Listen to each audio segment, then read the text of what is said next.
Good morning, guys. It's 5:30 in the morning. Go out and boat. Ito, watcher. Ayun si ate. Ayun si ate. Oh, yellow. Hi, guys. Ayan. Ate. Mga school na to. Oo. Nandito na kami sa school. Dito na kami sa school. Against the light. Ayun sila. Dito yung classroom namin. Dito. Yan. Nakapasok kami, guys. Nakapasok kami. Kasi wala pa kami. Yung school ng aking mga Junakis Elementary. Briefing ko kami here. Lang kami po. Hello. Hi. Hi. Pero pangit yan. Hindi mo kailangan pangit. Kasama ka na, kala mo.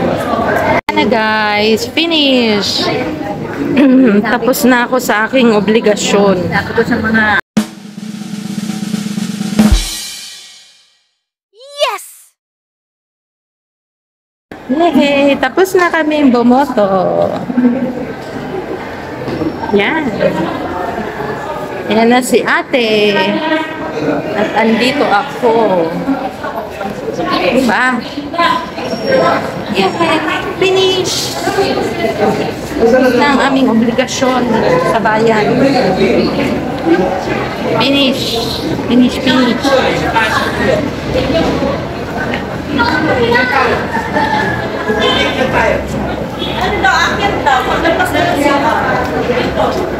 Saan kaya si Kuya Miguel nag-watcher? Sabi natin.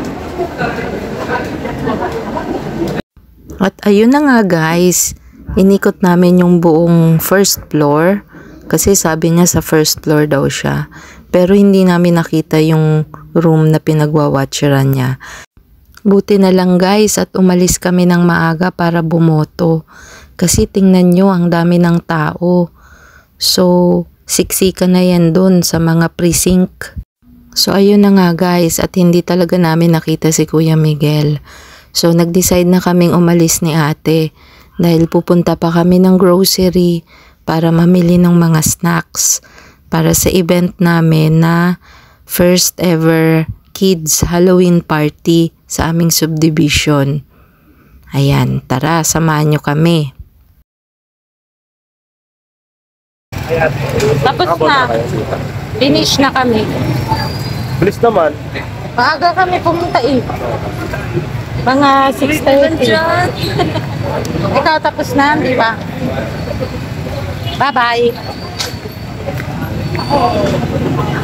Bakit? Mas gusto ka? Ang daming bukante. So, ayan na nga guys at nakarating na kami sa grocery. At namili na kami ng mabilisan. Ayan. Pinalagay lang namin sa kahon.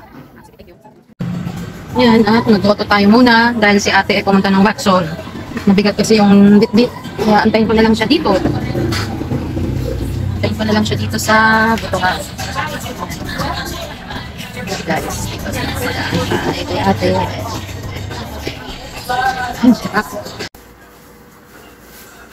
Merry Christmas! Ay, hindi pa pala. Happy Halloween! Sarap.